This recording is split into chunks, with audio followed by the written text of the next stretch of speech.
Bem-vindos ao podcast Cevada com Plutônio, um podcast que fala sobre ciência e religião, isoladamente ou tudo junto e misturado.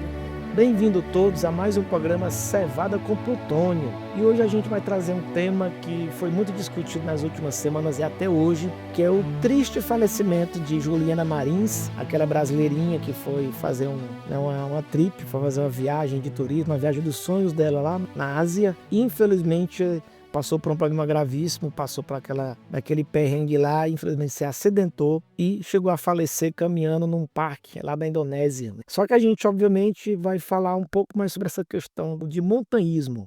Então, nosso tema hoje vai puxar um pouco para isso, analisar esse acidente. E para isso, a gente trouxe aqui uma pessoa que pratica essa atividade. É um cara muito experiente nisso. Também nosso amigo aqui de Cevada, com o Plutônio. E eu peço aqui para o Tom se apresentar. Bom, meu nome é Antônio, mas a maioria das pessoas vão me conhecer como Tonton. Eu sou doutorando do programa de pós-graduação em informática aqui na UFRJ e nas horas vagas, queria que até fosse mais vagas, eu sou montanhista. Sou montanhista já desde 94, né? E de lá para cá são muitas aventuras aí, agora com a pós-graduação a gente dá uma segurada, mas ainda continuo fazendo muita coisa. Vamos para o tema montanhismo, né? Então vamos para o fato, né, que infelizmente, como já foi falado, há alguns dias atrás, a Juliana Marins contratou um pacote, tá? Contratou um pacote de turismo. Tá? Quem viaja sabe que você chega numa cidade às vezes e mal sabe que tem aquele passeio. Então chegou lá na cidade,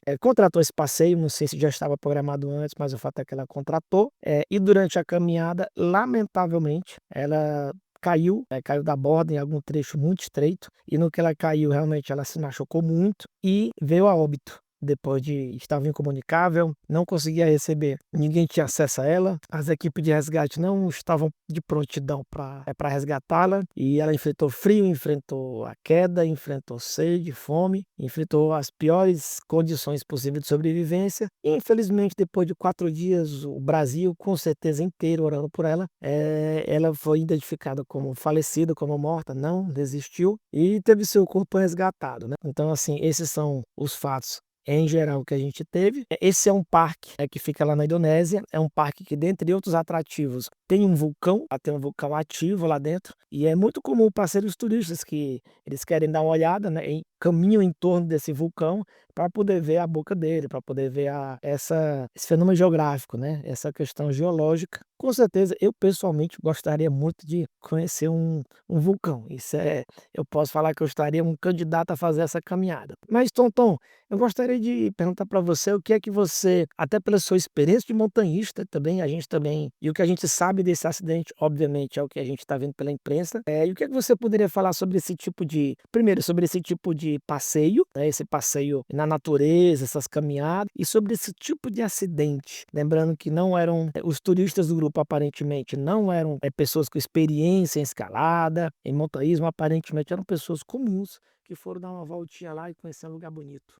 Leonardo, é o tipo de atrativo natural que encanta muita gente. Não encanta outras pessoas, mas muita gente é atrativo, é um atrativo, né? É um lugar, é uma ilha, né? Um parque numa ilha lindíssima, belíssima. Eu tive a oportunidade de ver umas fotos, de ver imagens. É um lugar simplesmente. Quando eu vi, eu tive a mesma impressão que você, é um lugar que eu queria estar, que eu queria ir, que queria visitar, e que é econômico para o local, né? Então, onde você parar na Indonésia, vai ter alguém te vendendo esse tipo de atrativo, né?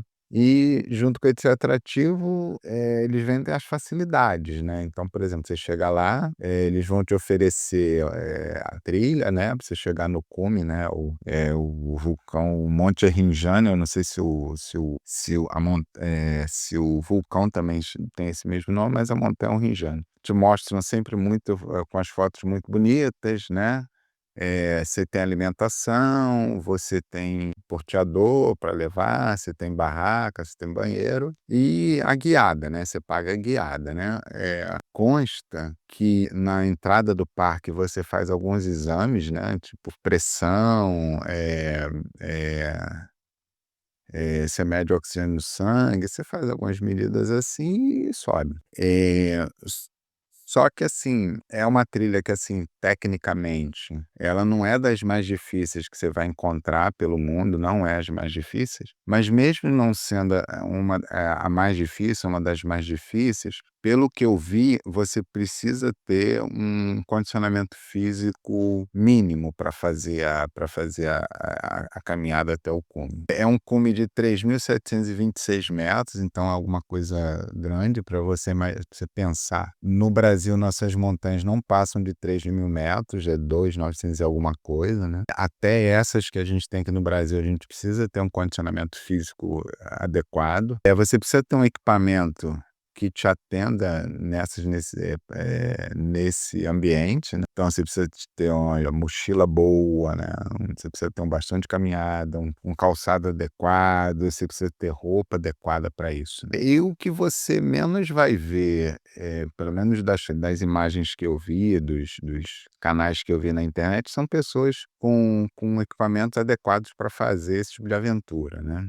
E que pode dar muito certo, mas como no caso da Juliana deu muito errado, né. A gente está falando de acidente, mas a gente pode contar também como os quase acidentes, que é uma outra nomenclatura, para esse tipo de evento, eles não são muito raros, então você vai ter desde torção do pé, até sei lá, uma queimadura por altitude, né, pelo frio e tudo mais, você pode ter um espinho que cortou, ou sei lá, alguma coisa desse tipo, né. Esses quase acidentes, eles são bem mais comuns do que a gente imagina nesse tipo de ambiente. O acidente fatal com morte, né, por exemplo, lá nesse parque, eu escutei que parece que já houveram entre 8 e 10 mortes, né, em 5 anos. É uma quantidade que já deveria abrir o olho dos responsáveis pelo parque para se ter uma equipe de emergência, né, no parque, que conseguisse acessar a vítima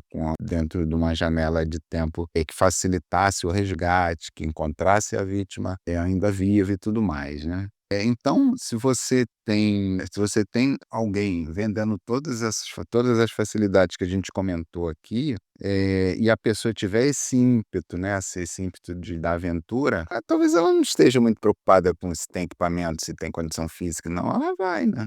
E aí, o que como a gente fala, que é dar sopa pro azar, né. Pelo que você comentou, parece que a gente teve primeiramente uma primeira situação aqui que já está identificada, né. Você tem um lugar belíssimo, que atrai muita gente, né, eu fiquei com vontade de ir, tá, como tu também confirmou, mas é um lugar que tem uma série de dificuldades, preparo físico, lembrando gente, isso aí era mais de 3.000 e tantos metros de altura, tá. Eu já fui na Bolívia, em La Paz, em 2010, e gente, no dia que quem nunca experimentou isso, na hora que você chegar na altitude, passou de 3.000 metros, 3.500, até 2.500 já dá para sentir, o pulmão já começa a pedir arrego, tá gente, é uma coisa pesada, é difícil de escrever, mas realmente a fadiga aumenta absurdamente. Para quem acompanha futebol é só ver que os campeonatos mais importantes, eles não permitem jogar em altitude, como eram os casos de times brasileiros, que iam jogar em La Paz, na Bolívia, por exemplo, que é 4.000 metros de altitude, e os jogadores realmente se arrebentavam lá. Então você tinha uma trilha que atraía muita gente. Eu vi algumas imagens realmente de centenas de pessoas que caminham em fila indiana. É uma trilha com a exigência de condicionamento físico, tá. Gente, condicionamento físico é uma coisa séria, porque quando você está bem cansado, você fica mais sujeito a erros, você fica mais sujeito a entorses, torções, você fica menos concentrado, naturalmente você fica menos apto, mais cansado, mais lento. O risco de acidentes também aumenta quando você está cansado, tá. Não é meramente a questão da fadiga ou você não conseguir chegar lá. E a gente tem ainda de outro lado, pelo que eu vi de vários depoimentos, um turismo, que eu vou pedir para o Tonton falar um pouco sobre isso também, que é chamado às vezes de predatório. O que é o turismo predatório? É um turismo que acaba por muitas vezes botando em risco o turista. É no sentido de o turista está achando que está pagando por uma experiência, tá certo? E está pagando, na verdade, por uma coisa bem mais arriscada, bem mais complicada, ou entrega do que foi o vendido, né. E aparentemente eu também vi relatos sobre isso na internet, pessoas indo de bermuda para essa caminhada, um rapaz falou até assim: "Ah, eu estava na Indonésia, Indonésia é famosa por Bali, pelas praias, pelo turismo tropical, e lá é quente pra dedéu, então nem levou calça pra viagem. Lá descobriu esse pacote, foi fazer a caminhada e descobriu que você tinha temperaturas próximas a zero no pico da montanha", porque lembrando, a altitude não é só falta de ar, tá gente, a altitude também é queda de temperatura, tá, a temperatura cai bruscamente, você tem mais queima de energia, você tem mais desconforto térmico, enfim, em resumo, né, você tem a situação de você é uma ratoeira que atrai muita gente, o lugar é realmente bonito, tá, ratoeira no sentido de atrair muita gente, você tem dificuldade técnica complexa, como você viu, o acidente com essa moça é grave, e lembrando que como o Tonton falou, já morreram os números variam sempre, né, mas entre 5 pessoas nos últimos 5 anos e 10, eu já ouvi esses números aí nos últimos anos. É muita gente, é muitíssima gente, muitíssimo morto, e aparentemente não havia o preparo, né. Então, Tonton, o que que você podia falar sobre esses meus comentários, sobre todo esse contexto que parece que torna a coisa mais complicada, né? Cara, a questão do turismo predatório é bem interessante de comentar, porque, assim, é aquela surpresa que a gente não quer ter, né, e a gente sempre acha que está contratando um pacote com a pessoa confiável. Isso é bom a gente falar, isso pode acontecer inclusive no nosso país, né, não precisa ir para muito longe para isso acontecer. Se você pegar qualquer vídeo em qualquer canal contando falando, alguém comentando que fez essa trilha e mostrando imagens, você vai perceber que é lindíssimo. Você começa subindo pela encosta do vulcão do lado de fora e você passa para dentro do vulcão, que é uma região de floresta úmida, né, lembrando que é uma latitude baixa, né, então, a floresta é bem exuberante e depois você desce, você entra na caldeira do vulcão, tem um lago que é a coisa mais linda que tem no mundo, você encontra até em alguma parte lá da trilha, uma parte com água termal e depois você sobe o vulcão, você sobe, né, pra parte do colo do vulcão até chegar no cume. Então realmente você olha umas imagens dessa, você chega num país desse, você vai achar que é uma coisa que é um passeio no parque, né, e realmente não é, né. E aí você vai ver gente como eu já comentei, né, com mochila errada, a mochila não é muito adequada e o calçado também não é. A pessoa viu que é um lugar quente, como o Ednato falou, vai de bermuda e tudo mais, só que assim, como você tem uma variação de altitude muito grande, né, você vai ali do nível do mar até 3.700, é um desnível muito grande, e que a mudança de altitude acarreta a mudança de temperatura também, de condição climática, a entrada de nuvem, né, você está em latitude baixa, a questão do frio também aumenta muito e do terreno. A parte do acampamento base até você chegar no cume, é uma parte de muita terra, muita terra. Você imagina um trecho para você caminhar de uns, sei lá, uns 3 metros, alguns lugares ele afunila um pouco, mas assim, é um passo para trás e um para frente. Para você que já chegou cansado no acampamento base, saiu 2 horas da manhã para fazer o cume, você já está bem cansado. E como eu disse, quando você chega a partir de 2.500, você já tem uma redução da oferta de oxigênio. Isso pode acarretar um monte de coisa, um monte de coisa. Tem gente que vai sentir a 2.500, tem gente que não vai sentir nada. É bem fisiológico, isso é bem particular. Mas à medida que você vai subindo, já está cansado, com fome, se tiver com o equipamento errado, não sei o quê. Mas isso não fica muito bem estabelecido quando a pessoa te vende pacote, isso não fica bem estabelecido. Vão te mostrar: "Olha, você vai tirar foto aqui", porque hoje a preocupação é postar no Instagram, né, vou botar no meu canal, mas mostrar realmente o que acontece é bem complicado.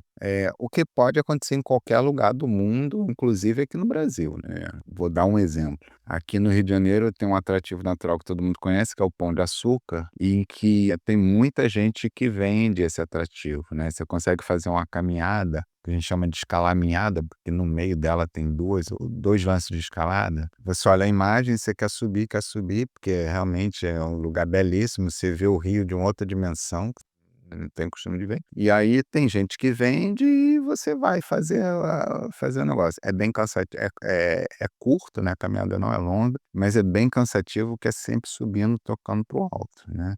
E é impressionante, né, tem uma questão eh do cansaço físico, né, por uma atividade bem pesada, só que algumas empresas não vai te dizer isso, né, não vai te colocar desse jeito. As empresas mais sérias vão te fazer uma anamnese, vão te perguntar se você, tem uns amigos que têm esse pacote lá, vão te perguntar se você está acostumado a fazer esse tipo de atividade. A gente fala que é uma caminhada bem aérea, no sentido de que você olhar para baixo, você vai ver logo o mar e tudo mais, se você não tem problema com isso. Outros vão te vender essa facilidade e pode acontecer o que acontece muito no Costão do Pão de Açúcar, que é o bombeiro ir resgatar, né, porque a pessoa achou que era uma coisa, a cabeça entrou num parafuso, ela não vai para frente nem para trás, né, e acaba que o bombeiro tem que entrar em ação, né. A gente tem que lembrar também, né, que olha como é que são as coisas, né, o Brasil tem muito problema, mas com relação a resgate, os nossos bombeiros, eles são a melhor equipe de resgate que existe no mundo, e eles vão te achar onde é que tiver, vão tentar fazer as coisas no menor tempo possível, né.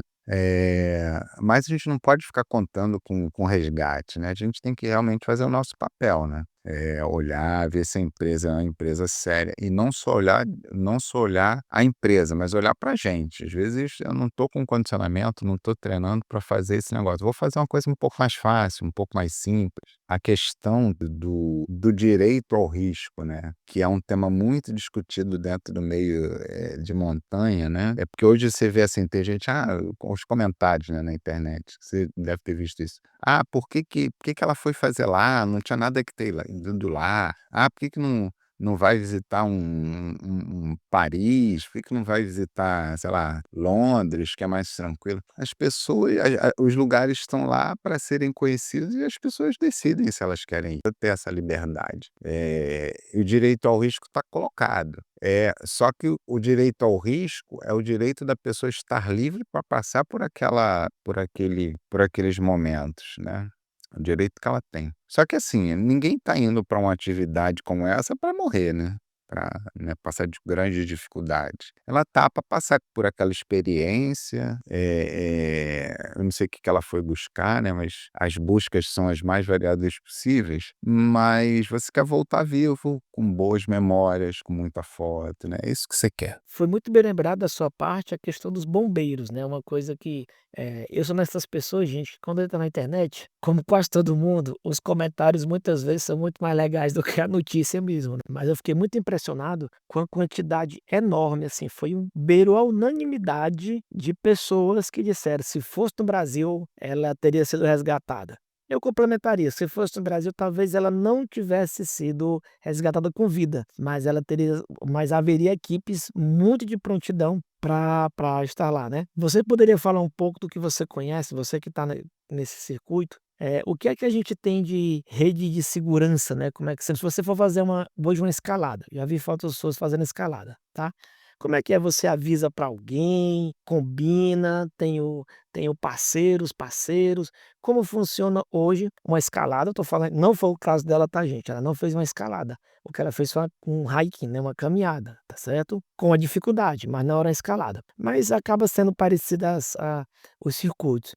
Então, primeiro, então, como é que seria se você fosse fazer uma caminhada dessa, uma escalada, o que é que você indica para as pessoas, né, medidas preventivas, medidas de cuidado, e se você pudesse falar um pouco sobre nossas forças de resgate, de segurança, que mais uma vez a gente quer deixar os parabéns para os bombeiros brasileiros, porque eles todos foram lembrados como referência. Isso é muito impressionante, tá, gente? Brasileiro elogiar em peso um serviço público e de resgate desse tipo mostra o bom nome dos nossos corpos de bombeiro aqui no Brasil.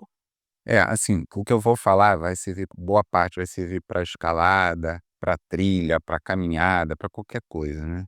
Então, você precisa definir bem, o teu objetivo, né. Se você for escalar, qual vai ser a escalada que você vai fazer, se você for fazer trilha, a trilha que você vai fazer, se você vai numa park precisa de trilha, você tem que definir bem isso na sua cabeça. Alguém tem que ficar avisado de onde você vai. E se você no meio do caminho mudar, eu tô indo para essa praia, eu tô indo para essa via mas agora eu vou para outra, eu vou para essa trilha, mas tá muito cheio, eu vou pra outra. Deixar alguém avisado, né. do caminho que você vai fazer. De preferência levar o celular carregado, né, com a continha paga para você tentar entrar em contato com alguém caso alguma coisa aconteça. Esse é o tipo de coisa que você faz para qualquer um desses eventos em montanha e praia que você vai fazer. Isso é básico, né, regra de segurança. Se você sabe o tempo que você vai fazer essa trilha, você deixa informado: "Olha, devo estar voltando ali por volta de 5 da tarde", né. E aí, se você vê que vai demorar, você avisa. Eu faço isso sempre, eu faço isso com a minha mãe. Falo para ela onde eu vou, digo para ela mais ou menos a hora que eu vou voltar, se eu não voltar no horário eu ligo, dizendo que atrasei porque passei em outro lugar. Por que que a gente faz isso, né? Porque, por exemplo, no caso de haver um sinistro, a pessoa sumir, não aparecer dentro de 13 horas, 15 horas, essa pessoa vai entrar em contato com um bombeiro ou alguma força de segurança e vai ter que informar: "Olha só, ele saiu de casa dizendo que foi para o lugar tal". Isso faz com que essa força vá te procurar no lugar certo, né. Se você, por exemplo, você mudou ou não avisou para ninguém, fica uma coisa muito difícil. Isso é o básico, né. Isso a gente deve fazer, acho que até inclusive se o filho, isso é uma coisa que a gente consegue fazer com os filhos, né, quem tem filho. "Onde é que você vai?", "Ah, vou para casa do amigo". "Qual amigo?", se mudar de casa de amigo, avisa e tal. Isso é uma coisa que a gente tem que fazer. Prestar muita atenção em condição de tempo, né, condição climática. Eu já fui várias vezes, em vias de escalada ou lugares para fazer trilha, que quando chegou lá o clima já era outro, chovia muito, sei lá, fazia muito frio ou ventava muito, a gente desistia, enfim. Mas tem um fator que é determinante para seu divertimento, né, sua trilha, sua escalada e da praia, com relação à alimentação, né, a alimentação é importante. Se for muito longa você vai ter que levar alimentação, então tem que saber qual alimentação que você vai levar, porque acontece muito de nada. Por exemplo, tem uma queda de temperatura, uma queda de pressão, né, alguma coisa desse tipo, porque a pessoa às vezes não jantou, ou não tomou um café, ou não levou comida, né, isso pode gerar um acidente ou um quase acidente, né, precisa prestar atenção nisso. A roupa adequada, né, a gente já falou disso aqui, mas a roupa adequada. Aqui, por exemplo, a gente pode fazer umas trilhas aqui na Floresta da Tijuca aqui embaixo, que é uma temperatura, a gente consegue de bermuda e tal, mas sei lá, num outro final de semana a gente pode subir para Petrópolis e aí pega 10 graus, 12 graus, né. Isso é bem eu tô falando coisas bem práticas e que eu uso para qualquer atividade que eu vá fazer. Se, por exemplo, eu tô indo para um lugar que eu vou demorar um pouco mais, talvez eu volte à noite. Levar lanterna de cabeça, né, ou uma lanterna qualquer, levar uma lanterna. Com bateria reserva, né, caso aquela que você tá usando esqueceu no armário e já não liga lá tanto tempo, leva a lanterna reserva. Porque a gente já passou por situações de grupos que demorou para voltar para o início da trilha, porque entrou à noite, não tinha lanterna, né, e voltaram muito devagar com a ajuda de 1 ou 2 celulares que ainda tinha carga, né. Então isso que eu falei são coisas muito básicas para a gente fazer. Para se fazer, né, ter esse cuidado. Sem contar de realmente estudar o caminho que você vai fazer, né, de realmente ter certeza de onde tu vai. Porque uma entrada errada te leva para um lugar que você não está querendo ir e de repente você não consegue voltar. Hoje em dia, tem muitos, aplicativos com desenho de trilha que funciona online, que funciona offline, então, você consegue se orientar e se localizar. Agora, com relação aos bombeiros, cara, e a questão do resgate, essa estrutura de socorro que a gente tem no Brasil, é uma coisa que você não vê em outro lugar, você não vê. Eu vou te explicar o que que você não vê. Por exemplo, aqui se alguém se acidentar no mar, na montanha, no cerrado, na caatinga, na Amazônia, e essas forças elas forem requisitadas, cara, em menos de 24 horas já vai ter gente indo procurando e buscando, né. Com um detalhe muito importante, de graça, de graça. Tem lugares, eu já escalei na Argentina, no Chile, aqui na Argentina, no Chile, na Europa, na Itália, na França e na Suíça. Esses lugares, se ocorrer algum resgate, esse resgate é pago e não é barato. e não é barato. E os nossos bombeiros, principalmente, eles vivem em constante treinamento, em constante treinamento. Você vai aqui, às vezes você chega muito cedo aqui nas praias do Rio, você vê os caras, mergulhando, correndo e treinando. Eu tenho conhecidos que são pilotos de helicóptero do bombeiro. Também, ali, o treinamento é constante, justamente para atender a população, nesse tipo de evento, né, de um socorro. Uma coisa que a gente vê aqui no Brasil que acontece sempre, por exemplo, teve aquele acidente em Brumadinho, não foi só bombeiro de Minas ou do Espírito Santo, do Rio foi bombeiro, do Nordeste veio bombeiro, do Sul foi bombeiro. Então, é uma galera que é extremamente respeitada, e ele vai te pegar na montanha, ele vai te pegar no cerrado, é uma galera que, assim, merece todo o respeito. E assim, é de impressionar, assim, como é que eles têm a chancela da população, né, porque a população realmente reconhece nos bombeiros uma entidade pública de qualidade que ele pode contar, né. Voltando ao acidente lá na acidente, realmente eu não sei qual é o termo correto que aconteceu lá com a nossa brasileirinha, com a Juliana.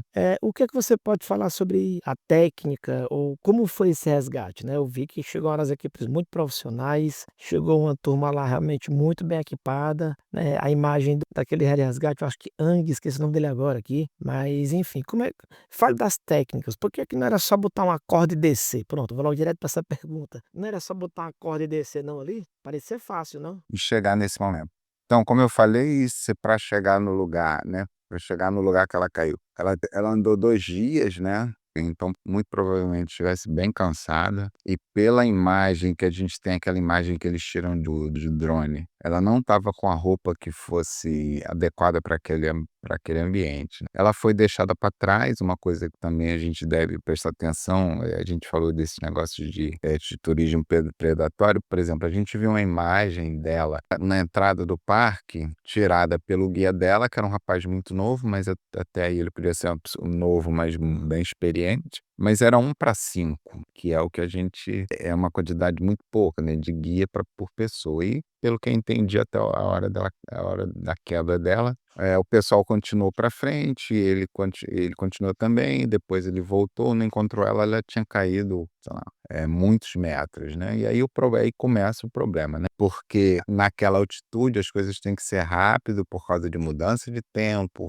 frio, fome, essas coisas todas, e as coisas não acontecem nessa janela de tempo. Acho que logo que ele percebe que a menina caiu, começa a acontecer ligações e por aí vai. Isso eu imaginando, a gente não tá lá para saber, isso aqui tem muita especulação, né. Mas, parece que um grupo chega com um grupo de resgate, mas acho que não era oficial, chega com umas cordas, mas a corda não consegue acessar a menina, isso que a gente ouviu, né. Eu acho que ali o problema do local que ela estava, é como eu disse, né, o local é muito cheio de areia, né, ela não caiu em pé, ela tinha um pedaço de pedra, mas a maioria do percurso do local que ela caiu é aquelas terra, aquela mistura de terra com pedra, em que o de resgate fica difícil, porque você, talvez tenha que acessá-la pela lateral e não por cima, porque senão você acaba derrubando coisa em cima dela, né. Então,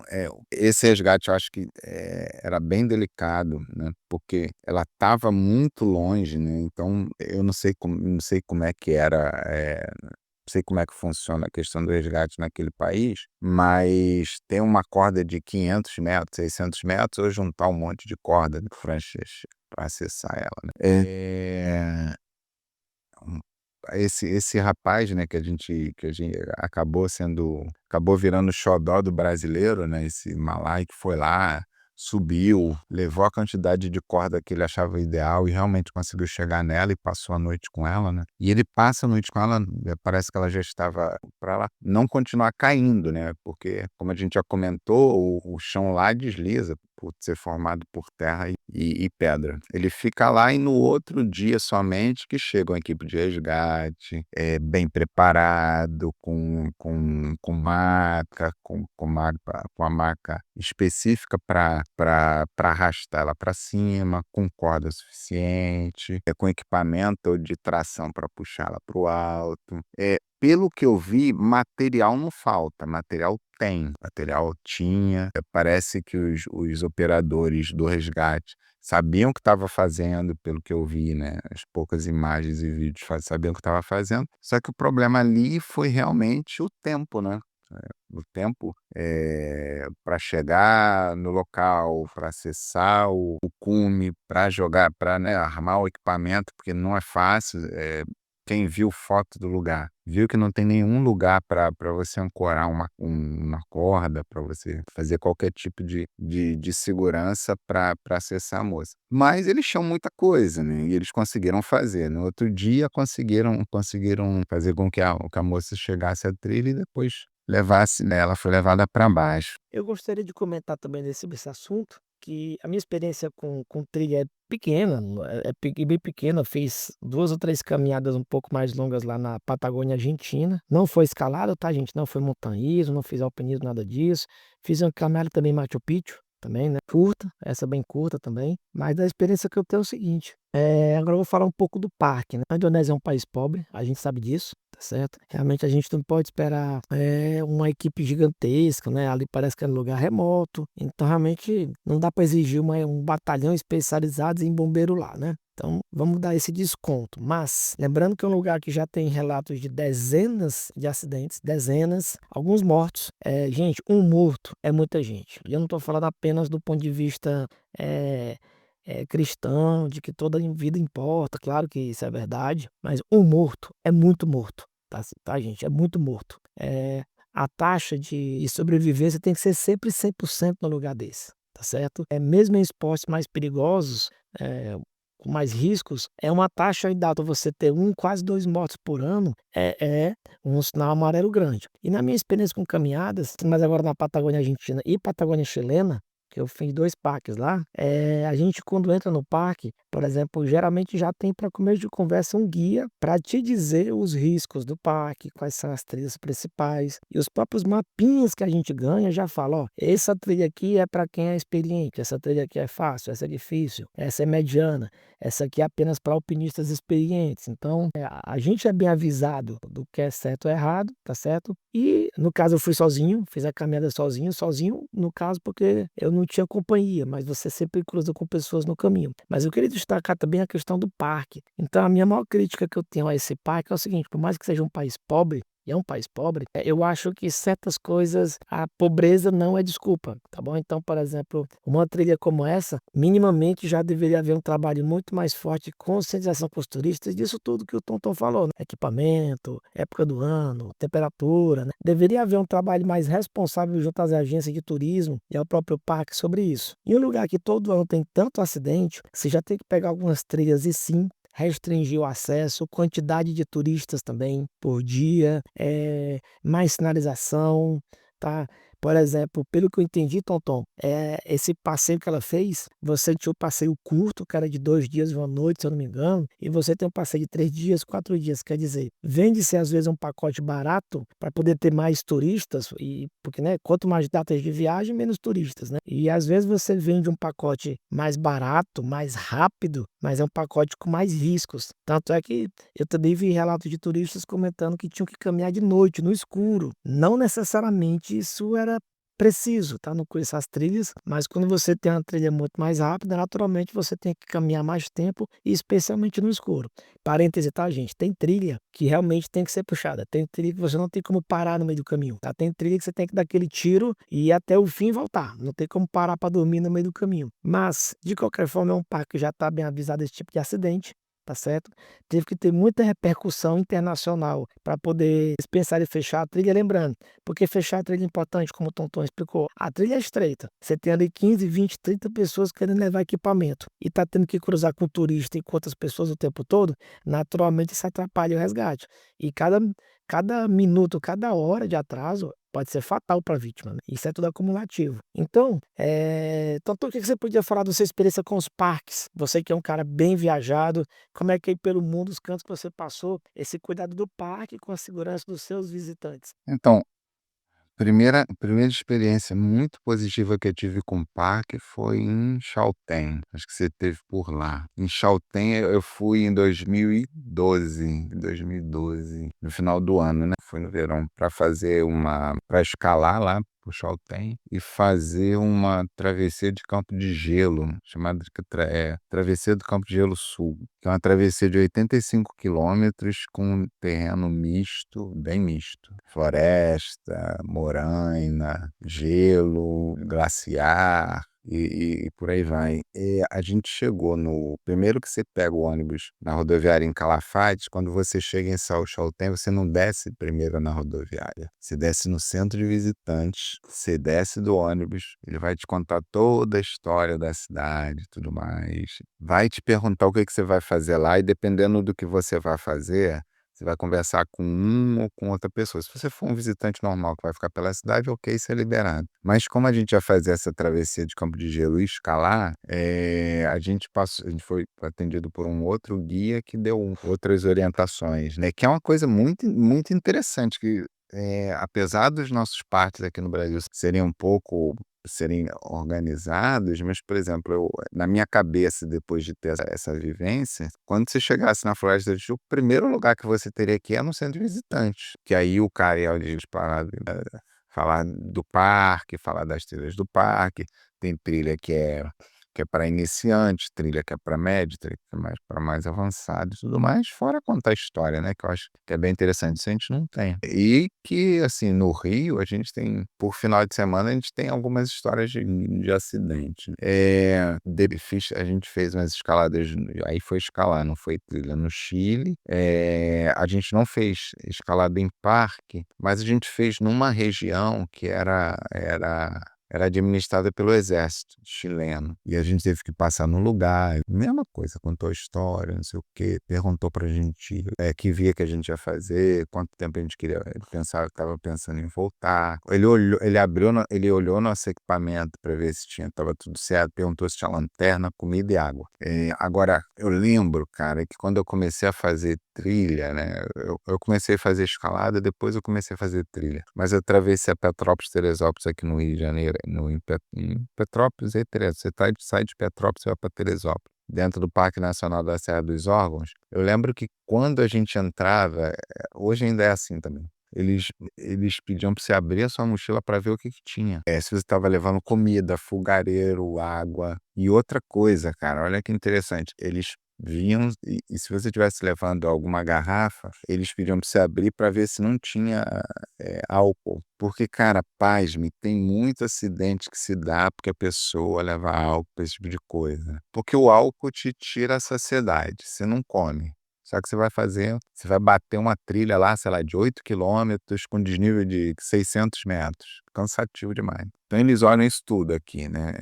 Dependendo do lugar que você vai fazer.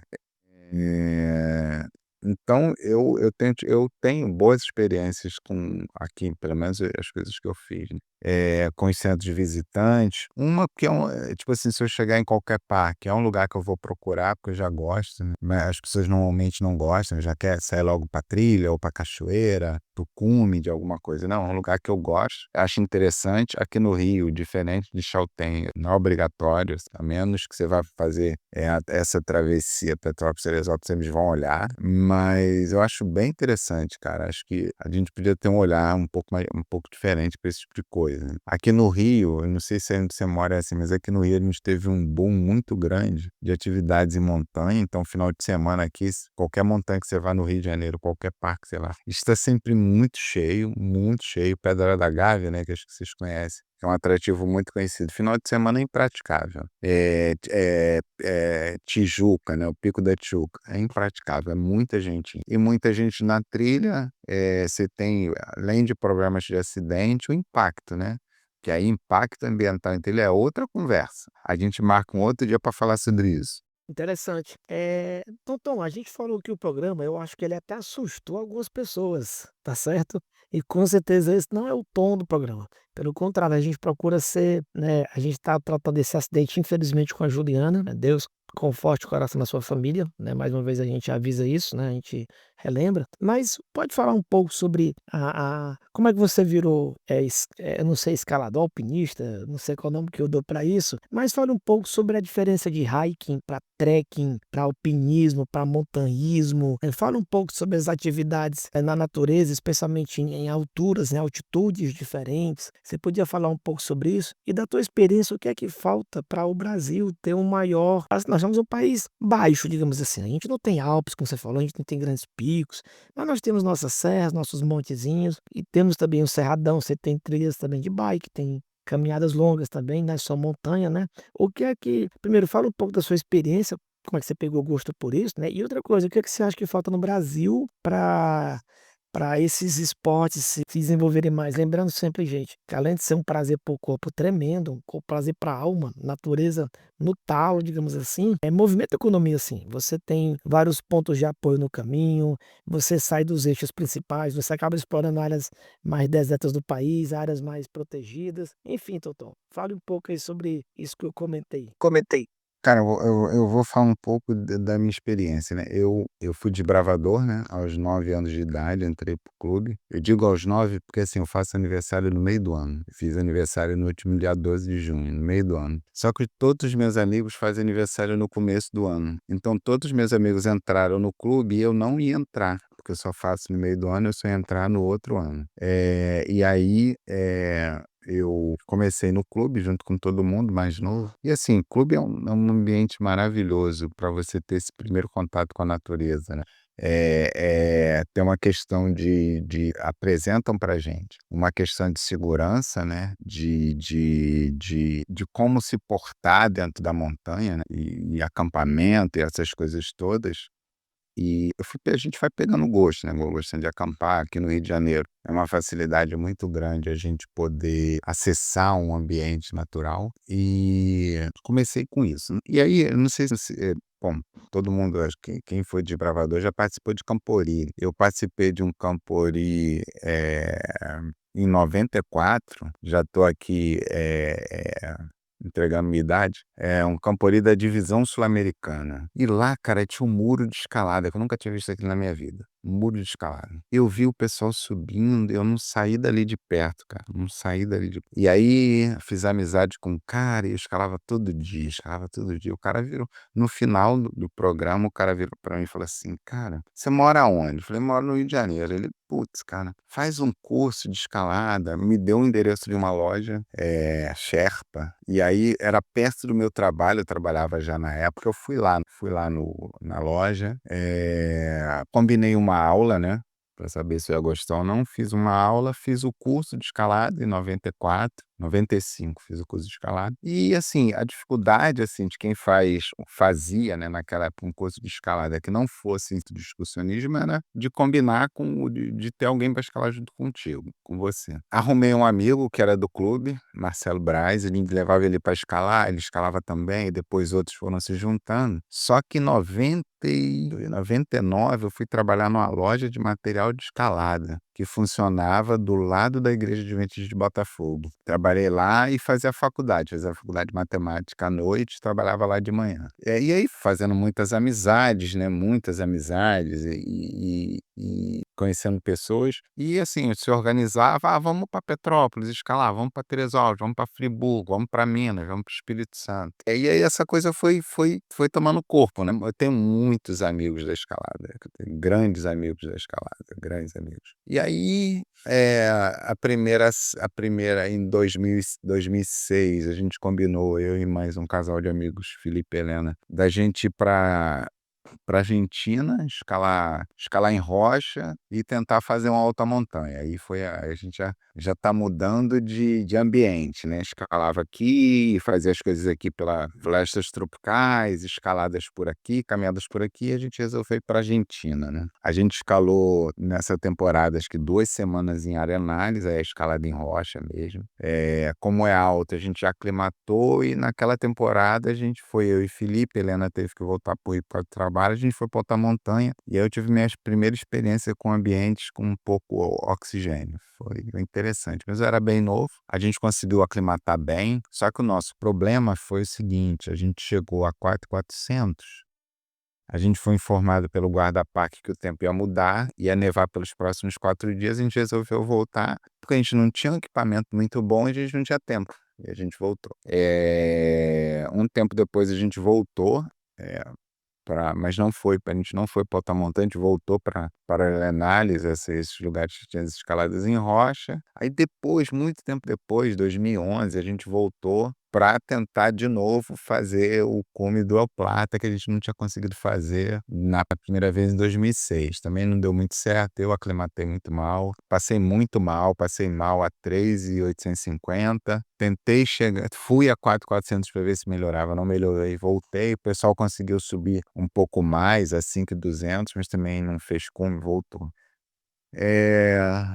Depois, né, em 2013 eu fiz essa travessia de campo de gelo que não tem altitude, mas o terreno é muito ingrato, um terreno muito duro, muito duro. E aí em 2019 eu fui para a Europa, né, aí fui escalar na França, na Itália, e fiz trilhas lá também, né, fiz uma trilha lindíssima, um frio danado, na Suíça. Fiz a Eiger Trail, que é um lugar maravilhoso, um lugar lindo. Isso com amigos, né, a gente dificilmente, acho que eu nunca fiz uma trilha que eu tivesse contratado guia, mas se tiver necessidade a gente contrata, né. A vontade é continuar fazendo, tentando ir para outra montanha, que eu acho que é um ambiente que o ambiente não gosta muito de mim, mas eu gosto do ambiente, né. Lembrando que sempre tentando me preparar, me mantendo sempre em forma para a oportunidade que aparecer, eu conseguir fazer. E nesse tempo, aí aqui no Rio, né, a Agperge, que é uma associação de guias aqui, eles oferecem cursos, a gente faz os cursos de primeiros socorros, de autorresgate, e por aí vai. Então a gente está sempre tentando se manter bem informado a respeito. Do programa, e eu vou te convidar aqui, Tonton, para você deixar alguma reflexão, até alguma coisa bíblica, alguma experiência que você acha que esse tipo de atividade faz, e te deixo a palavra aqui para encerrar o programa de hoje. Ah, cara, é assim, eu acho interessante quando as pessoas falam assim, a gente vê isso muito dentro da igreja. Ah, é floresta, é acampar, tomar banho no lago, frio, não sei o que seja, andar. Eu falei assim: "Gente, mas a gente foi criado para teve um erro de percurso, mas a gente foi criado para viver num jardim, acho que vocês estão esquecendo disso. E a gente vai passar um tempo no céu, quando a gente voltar para a terra, isso aqui a gente vai morar num jardim". As pessoas às vezes perdem um pouco essa dimensão, né. Tem um escalador, bielorrusso, morreu já, que eu gosto muito de uma frase dele, que ele diz que ele vai às montanhas como as pessoas vão para a igreja. E ele fala que ele vai para a montanha para ter um contato real com Deus, sabe, sentir a força, né? Ele tem essa coisa de energia, sentir a energia e tudo mais. E é um cara de uma história, Anatoly Bukrev, é um cara de uma história fantástica, um escalador muito forte e que tem uns livros muito bons. A gente tem várias histórias de personagens da Bíblia subindo montanha, descendo montanha, caminhando para cá, caminhando para lá, entrando no deserto a pé, saindo do deserto a pé. Deve ter alguma coisa nesse tipo de atividade que não é meramente subir o alto da montanha e olhar a visão que eles têm de lá. Deve ter alguma coisa nisso, e é a coisa que eu busco, sabe? Sempre te chama a você baixar sua bola, a você entender que você não é tudo isso, a entender que tudo tem tempo, né? Então, por exemplo, você vai fazer uma trilha longa que você precisa acampar. O tempo não é o seu tempo. O tempo é o tempo da natureza, o tempo é o tempo da trilha. No fim das contas, o tempo é o tempo de Deus, né? Porque você, né, vai ter que parar, você vai ter que fazer sua comida, você vai ter que montar barraca e deitar e dormir, porque no outro dia você tem que continuar. Então, cara, eu acho que, para mim, né, montanhismo é uma experiência com Deus. forte, bem forte. Dependendo do lugar, você tem que trabalhar os seus medos, né, as suas angústias. Eu trabalhei, isso ficou muito claro para mim quando eu fui para alta montanha, muito claro, muito claro, muito claro. Eu tenho uma foto que eu gosto muito dela, que é a gente, assim, passando numa garganta e as montanhas enormes, enormes, enormes, uma montanha nevada no fundo, um negócio enorme. E assim, você fica assim: "Gente, como a gente é nada, como a gente é nada, e como a gente acha que a gente é muita coisa, a gente não é nada. Gente, se a gente torcer um pé ali, se uma pedra rolar esquisita cair em cima da gente, não é nada". Então essa experiência com montanha para mim é um negócio muito, para mim, é muito visceral, é um negócio que eu busco mesmo, que eu gosto, que me coloca no eixo, que me faz pensar, em Deus como um criador, mas é um criador muito diferente daquilo que a gente aprende na igreja. Porque uma coisa é você ver foto, entendeu? Uma coisa é você ver um pôr do sol, eh, por uma foto, uma coisa é você estar no cume da montanha e ver um pôr do sol, ver um nascer do sol. Eu particularmente sou apaixonado por pôr do sol, nascer do sol quase não vejo. Mas sabe, é um negócio, é umas cores combinando, é um vento soprando, é um negócio fantástico. E assim, eu fico convite para as pessoas que não tiveram essa experiência ou que acham que essa experiência não é muito boa, ou sei lá o que pensa, de fazer alguma vez, que assim, logicamente, né, escolher um bom guia, tá com preparo, isso tudo que a gente já discutiu aqui, tem um preparo físico ok, tem equipamento ok. Fica o convite para você aí na sua cidade, onde quer que você esteja, ter uma experiência dessa, né? Lembrando que essa história da Juliana, ela é muito triste, né? Juliana passou a ser uma irmã nossa, né? Eu não sei se você teve essa impressão, Ednato, mas aqui no Rio, aí, por exemplo, aqui no Rio, parece que o prefeito de Niterói já colocou uma placa num mirante que ela gostava de ir. Uma irmã. Eu senti muito. É um negócio que, quando eu vejo algum acidente desse, é um negócio que me deixa bem, bem, bem balançado, né? Porque é uma coisa que eu gosto, acho que as pessoas vão lá procurando algumas coisas que eu procuro, eu entendo a busca, entendeu? E aí fico assim pensando: "Meu Deus, podia até ser comigo". Um bate-papo bem legal aqui com o Tonton. Então, um abraço a todos. Você já nos segue nas redes sociais? Não? Então siga-nos agora mesmo no Spotify e inscreva-se no nosso canal no YouTube. Assim, você não perde nenhum episódio do nosso podcast, que vai ao ar toda quinta-feira, às 5 horas da tarde. E se você é adventista, aluno ou titulado com mestrado ou doutorado em qualquer área do conhecimento, faça parte do movimento Cientistas Adventistas. Mande um e-mail para cientistasadventistas@gmail.com. Será um prazer ter você conosco. Aviso! O Movimento de Cientistas Adventistas é um ministério de apoio que não possui vínculo jurídico ou administrativo com a organização da Igreja Adventista do Sétimo Dia. O podcast Cevada com Plutônio não fala em nome da Igreja Adventista do Sétimo Dia, suas instituições, ministérios oficiais, obreiros ou colaboradores. Se você gostou deste episódio, assine gratuitamente nosso podcast no Spotify, Amazon, Apple e se inscreva no nosso canal no YouTube. É só procurar por podcast Cevada com Plutônio nos streams de áudio ou Cientistas Adventistas no YouTube, Instagram, Facebook e X. E compartilhe com seus amigos. Assim você nos ajuda a chegar a cada vez mais pessoas.